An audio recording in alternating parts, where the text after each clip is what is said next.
Friends, welcome to recipes by Rupa. आज मैं आपके साथ शेयर करूंगी गोंद के लड्डू की रेसिपी।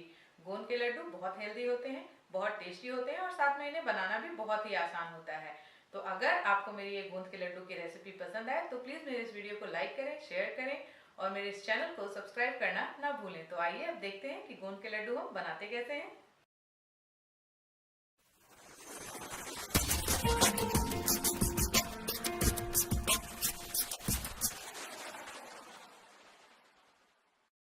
गोंद के लड्डू बनाने के लिए हमें चाहिए 1 कप आटा, आधा कप गोंद, आधा कप ड्राई फ्रूट्स बारीक कटा हुआ जिसमें कि मैंने बादाम और काजू लिया है, 2 चम्मच चिरौंजी, 1 चम्मच किशमिश, 2 छोटे चम्मच खसखस पॉपी सीड्स, 1 कप मखाना, आधा cup coconut powder.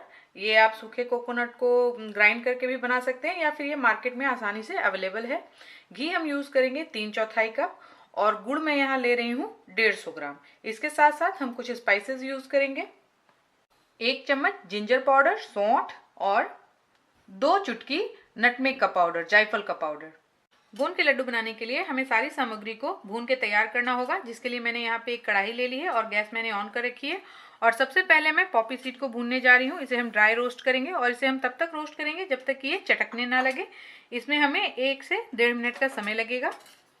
Poppy seed भून के तैयार है, इसका कलर भी थोड़ा चेंज हो गया है और इसमें बहुत ही अच्छी खुशबू आ रही है। तो अब हम इसे अलग से रख लेंगे और अब मैं गरम कढ़ाई में डाल रही हूँ आधा कप घी और इसमें हम गोंद को भून के तैयार करेंगे। घी को थोड़ा गर्म होने देते हैं। घी अच्छे से गर्म हो चुका है तो अब हम आंच को धीमा कर देंगे और गोंद को हम धीमे आंच पे तलेंगे और थोड़ा थोड़ा करके तलेंगे, एक बार में सारा ना डालें, ये बिल्कुल फूल जाएगा। ये देखिए, तो इसी तरीके से धीमे आंच पे हम गोंद को भून के तैयार करेंगे।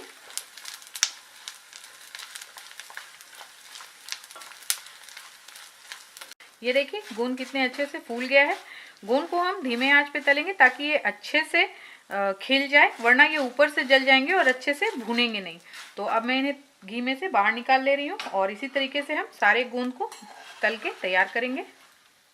मैंने सारे गोंद को तल के तैयार कर लिया है और अब हम इसे साइड में रख देंगे ठंडा होने के लिए और इस बचे हुए घी में हम मखानों को भून के तैयार करेंगे। मखानों को भी हम मीडियम आंच पे 2 से 3 मिनट तक भूनेंगे जब तक कि ये थोड़े से क्रिस्पी ना हो जाए।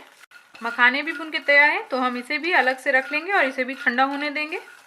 मैंने उसी कढ़ाई में 1 चम्मच घी फिर से ले लिया है और अब इसमें हम डालेंगे ड्राई फ्रूट्स जो मैंने काट के रखा था। इसे हम 1 मिनट भूनेंगे। सारी चीज़ों को हम मीडियम आंच पे भून के तैयार करेंगे।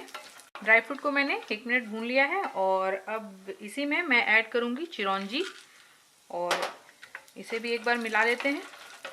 इसे भी हम कुछ सेकंड्स के लिए ड्राई फ्रूट्स के साथ भून लेंगे।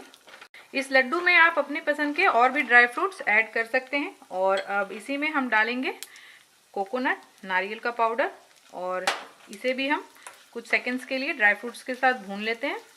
नारियल भी लगभग आधे मिनट के लिए भून गया है और इसमें कलर भी बहुत ही अच्छा आ गया है। तो अब हम इसमें ऐड करेंगे किशमिश और किशमिश को भी हम इन सारी चीज़ों के साथ थोड़ा मिक्स कर लेंगे और अब ये भून के तैयार है तो हम इसे अलग से निकाल के रख लेंगे। ड्राई फ्रूट्स भी भून गए हैं तो अब मैं फिर से कढ़ाई में थोड़ा सा घी ले रही हूँ, 1 बड़ा चम्मच, और अब हम आटा को भून के तैयार करेंगे। घी अच्छे से गर्म हो गया है तो अब मैं इसमें आटा डाल रही हूँ और इसे भी हम हल्का गोल्डन कलर का होने तक भून के तैयार करेंगे।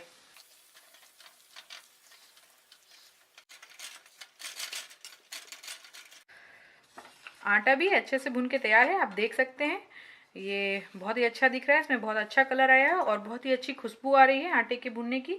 और अभी हम गैस को बंद कर देंगे और उसके बाद मैं इसमें ऐड कर रही हूँ सौंठ, जिंजर पाउडर। अभी चूंकि आटा बहुत गर्म है तो जिंजर पाउडर भी आटे के साथ थोड़ा सिक जाएगा और इसे एक बार हम अच्छे से मिक्स कर देंगे और अब इस आटे को भी हम अलग से रख लेंगे।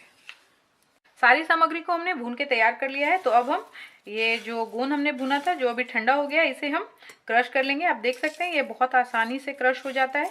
ये देखिए, तो हम किसी भी कटोरी से या ग्लास से इसे इस तरीके से दबाते हुए क्रश कर लेंगे या फिर आप इसे बेलन से भी क्रश कर सकते हैं।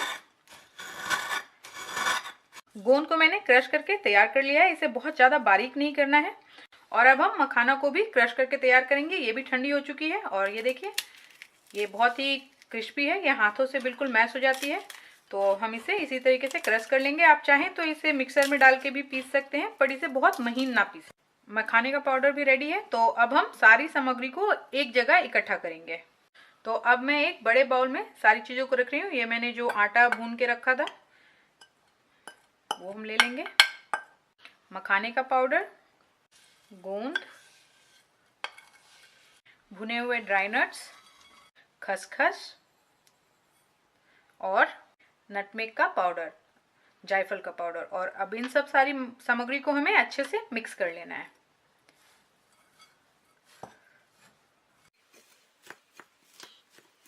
सारी चीज़ें अच्छे से मिक्स हो गई है। तो अब हम गुड़ को पिघला लेते हैं। गुड़ को पिघलाने के लिए मैंने फिर से कढ़ाई गैस पे रख दी है और इसमें मैं डाल रही हूँ आधा छोटा चम्मच घी, ताकि गुड़ जो है वो कढ़ाई में चिपके नहीं। और हमें गुड़ को ज़्यादा पकाना नहीं है, बस गुड़ को पिघला लेना है। अगर आप पाउडर गुड़ या फिर पाउडर चीनी का इस्तेमाल कर रहे हैं तो आपको ये करने की ज़रूरत नहीं है। आप डायरेक्ट सारी सामग्री में गुड़ को मिलाएं और लड्डू को बांध लें। अब मैं इसे थोड़ा पिघला लेती हूँ। गुड़ पिघलना स्टार्ट हो गया है। इस बात का ध्यान रखें कि हमें गुड़ को पकाना बिल्कुल भी नहीं है, इसका हमें पाग नहीं बनाना, बस ये अच्छे से मेल्ट हो जाए और हम गैस को बंद कर देंगे। गुड़ अच्छे से पिघल के तैयार है। तो अब हम सबसे पहले गैस को बंद करेंगे और गैस को बंद कर लेने के बाद हम अपने ड्राई मिक्सचर को इस गुड़ में डालेंगे और अच्छे से मिक्स करेंगे। इसी तरीके से थोड़ा थोड़ा मिक्सचर डालें और मिक्स करते जाएं। गुड़ मिक्स करने के बाद सारे मिक्सचर को मैंने फिर से बाउल में ट्रांसफ़र कर लिया है और इसे अब हम हाथों से एक बार अच्छे से मिक्स कर देंगे। ये अभी भी थोड़ा गर्म है और ऐसे ही थोड़ा गर्म मिक्सचर को ही हम लड्डू बांध के तैयार करेंगे। तो अब हम इसे लड्डू का शेप देंगे। अब हम लड्डू को बांध लेते हैं। लड्डू का साइज़ आप अपने हिसाब से रखें, बड़े या छोटे, जैसे भी लड्डू आपको पसंद हो। इसे थोड़े से दबाते हुए बांधें लड्डुओं को। ये देखिए ये एक लड्डू बन के तैयार है। तो इसी तरीके से हम सारे लड्डुओं को बांध के तैयार कर लेंगे। इन लड्डुओं को आप 1 से 1.5 महीने तक स्टोर करके रख सकते हैं। आप देख सकते हैं ये कितने अच्छे बने हैं और ये खाने में बहुत स्वादिष्ट भी होते हैं।